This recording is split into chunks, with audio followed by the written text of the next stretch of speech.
Hello again everyone, and welcome to my next video.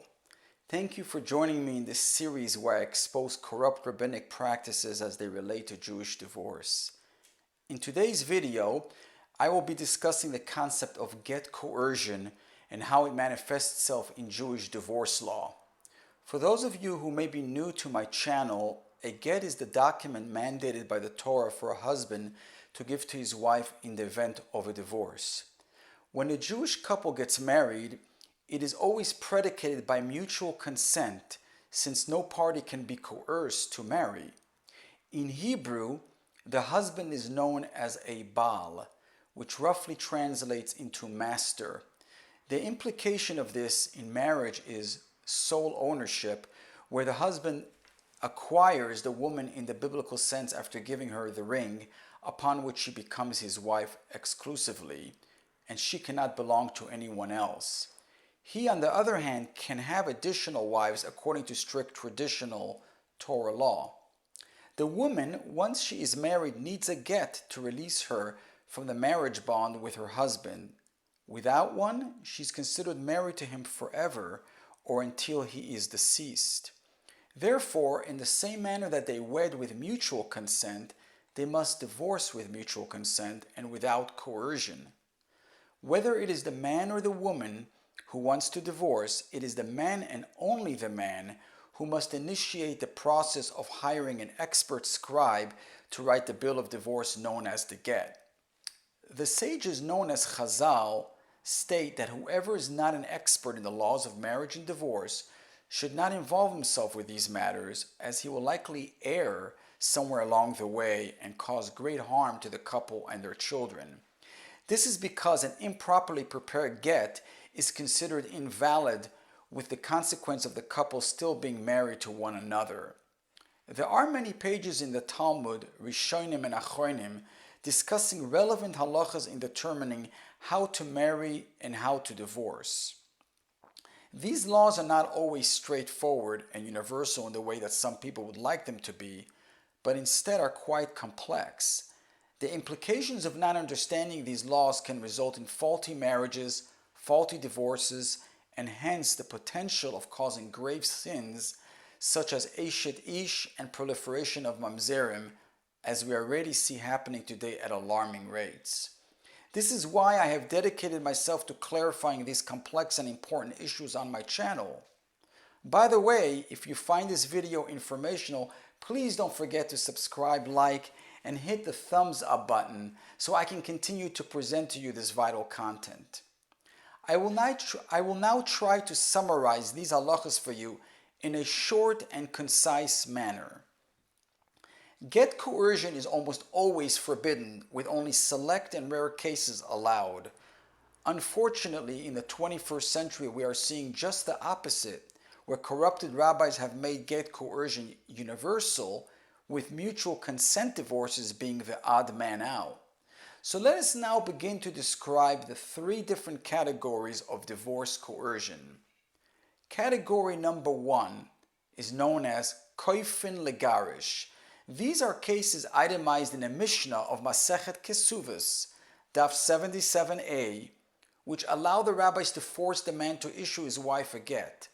The cases consist of men who are employed in professions that expose the man to severe stench or other physical defects that make it impossible for the average woman to live with such a man. The Mishnah there uses the word kofin, which connotes coercion. The Tosafot there states explicitly that where the Gemara uses yotzi and not kofin, it means without coercion. The commentaries state that we have no permission to add more cases of permissible coercion other than those listed in that Mishnah, and as we will see, most cases today do not mirror this list in Masechet Kesuvos. Also, even in cases where the Mishnah states that we can coerce, that is only if the husband refuses to issue a get under any circumstance. But if he agrees under certain conditions, then we do not coerce. The second category is known as chayev legarish aval ein koifin. These are cases where the rabbis can suggest to the man that he should divorce his wife, but cannot coerce the man directly. For example, a man is married 10 years and has no children, or a case where the man admits that he cannot perform sexually. In such cases, one can employ harchokas de Rabbeinu Tam, which means we refrain from doing him certain favors, and I underline the word favors, so that he can feel some ill effects from their actions. However, the reason why this withholding of favors is allowed, known in Hebrew as menias toiva, is because the husband can pick himself up and move to another town at any time in order to avoid these actions, and therefore they are not considered coercive in nature. However, many believe that in today's times of internet and other forms of mass communication where the man can't escape these actions due to the fact that the news follows him wherever he goes, then this menias tova would also be forbidden as it transforms into blatant coercion. So to repeat, in the category of chayev legarish, aval ein koifin, we do not employ direct coercive measures, but rather perform menias toiva, which only means we do not do him any favors, such as lending him money or help him out in any other manner.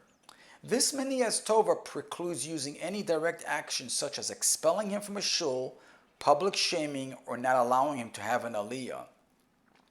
Let me say this again. It is forbidden to not give someone an aliyah in case of get refusal, as it's considered public shaming, which is forbidden. This halacha is not stated by me. It's stated by the MAHARASHDAM, a great posek in a tshuva, which I am linking below. Einu chayev legarish is the third category. This is the last category where the man is not obligated to divorce, such as in the case where he wants to reconcile with her, and most divorces today fall into this category. In these cases, any suggestion made to the man to give his wife a get would be considered coercion, and such a get would be invalid. As I stated previously, the halachas of Jewish divorce are quite complex and detailed, and any deviation of halacha in the slightest fashion can render the get invalid with dire consequences. So if, for example, a rabbi coerces a man to issue his wife a get in a situation where coercion is not allowed, whether through public shaming, not giving him an aliyah, and surely if he was beaten, then if the man acquiesces and gives the get, and the woman remarries, the serious sin of adultery known as eshet ish takes hold, with future offspring being mamzerim. The Torah is very clear in establishing that a woman belongs to her husband and is not released from her marriage bonds until such time that he delivers to her a kosher get by halacha standards, and not just any get written by someone at his whim. Most divorces today fall under the category known as mo'as alai, meaning my husband is repugnant to me, and most poskim consider it in category 3, where he is not obligated to divorce her. The Rabbeinu Tam quoted in Tosfot Daf 63b of Masechet Ksuvas states that we do not coerce a man in a case of mo'as alai because we fear that she might want a divorce merely because she has been eyeing another man, and not because her husband is repugnant to her. Many commentaries state that, especially in our times where the women are not reliable to state the truth, that we cannot coerce the man in any fashion to issue a get. In fact, one of the tests to assess if a man is really repugnant to the woman is to offer her a get without anything else, meaning she gets no financial support or custody of the children. It is all too clear that most women today would reject such an offer, and therefore they do not fit the category of mo'as alai. In fact, Tosfot there states that Rashi also does not believe in coercion. This ruling coincides with a Rambam I quoted in a previous video, which I'm linking below, which states that a woman who is deathly ill and doesn't want her husband to inherit her, and therefore decides to ask for a get at the end of her life, that we do not listen to her request and deny her a get. The Rambam quotes this from the Gaonim, And this coincides with the Tosfot and Rabbeinu Tam in Ksuvis, who indicate that once it can be determined that a woman's true intention in asking for a get doesn't jive with mo'es salai, then we deny the request. In the cases where no coercion is allowed, if the woman insists on divorcing, then her only option is persuasion, which means through bona fide and good faith negotiations where both parties consent to the divorce. I will be linking below multiple citations from several sources indicating that Gett Coercion today is practically not allowed, as most cases do not fall into the categories listed in the Mishnah of Masechet Ksuvas. Unfortunately, today, the rabbis are violating these halachas on a regular basis, as if they feel that they own the Torah and can reform the laws as they see fit. Let me illustrate to you several reasons why many of the gittin today are invalid. Number one, as stated previously, many poskim follow the Rabbeinu Tam that mo'es salai is a category that cannot be coerced, and the coerced get is invalid where not permitted by law. Number two, I already quoted the Ramah in a previous video linked below that any woman using the secular courts has lost all her rights in a bezdin setting. This being that litigating in the civil courts is considered a grave sin in halacha, deserving excommunication, and any assistance to such a sinner is a grave sin in and of itself. Therefore, once a woman becomes a plaintiff in civil court, besides the actual sin of litigating in civil court, the civil court action is in itself a form of coercion. Number three, the rabbis today have been employing coercive measures that are not allowed at all, such as public shaming, excommunication, not giving an aliyah, and of course expulsion from the shuls. I described previously that blatant coercion is not allowed, and only in some cases one can employ menias toiva, but one cannot openly act hostile towards the husband, because otherwise such a get becomes invalid. To illustrate to you just how the slightest coercion is prohibited, I once again refer you to the tshuva of the Noida Yehuda in my previous video linked below, where in that case he ruled that one cannot even verbally suggest to the man that he give a get to his wife when he's not required to give one. And lastly, number four, in many cases the husband today is willing to issue a get with certain conditions, such as better visitation rights or fair distribution of assets, and in such a case, any coercion would be unjustified and renders the get as possible. Therefore, all the rhetoric that you have been hearing to the effect that get refusal is a form of domestic abuse is just feminist-driven propaganda that fits the 21st century paradigm of I demand to get what I want and when I want it. Now, please don't excuse yourself by stating that this matter doesn't pertain to you, because it does. You see, even if your marriage is healthy and lasts a lifetime, it is your grandchildren that you need to be concerned with. That is because many young people will be dating others whose mothers had remarried and had children after obtaining a faulty get, which renders those children mamzerim. Is this a scenario that you're willing to accept?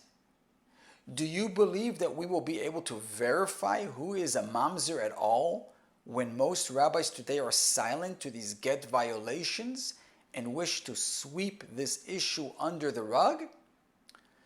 I will be expanding on this phenomenon of forced gittin in an upcoming video where I will be taking the gloves off to profile a notorious practitioner of this abuse, Mendel Epstein. This is a supposed rabbi who on a regular basis was kidnapping and beating men to extract a get, and yet we did not hear a word from the rabbis decrying his modus operandi or rendering his gittin as invalid. Ironically, there was one modern Orthodox rabbi, Moshe Tendler, from Yeshiva University, who was quoted in a newspaper article linked below, declaring after the fact that Epstein's gittin are not kosher. But you should know that in reality, Rabbi Tendler supports the work of Ora. See the description box below where I attach a letter with Ora's rabbinic endorsements, which includes Rabbi Moshe Tendler. So I asked Rabbi Tender, why were you silent all along and did not protest Epstein's methodology until he was captured? And why do you still support Torah, which employs coercive tactics in contradiction to halacha? As I have already explained, there is no difference in halacha between kidnapping, torture, public shaming, or excommunications. They are all considered coercive actions and prohibited in almost all cases. So if we consider kidnap and torture as invalidating those gittin that Mendel Epstein had procured, then the same should hold true for all other coercive measures that Torah undertakes. Otherwise, this is disagreeing with the Rabbeinu Tam and other Rishonim who undoubtedly know how to interpret the Torah more than you do. So stay tuned, everybody, and don't miss my upcoming videos where I will be directly challenging and exposing those who dare to violate the Torah laws relating to Jewish divorce. Thank you for watching and see you all in the next video.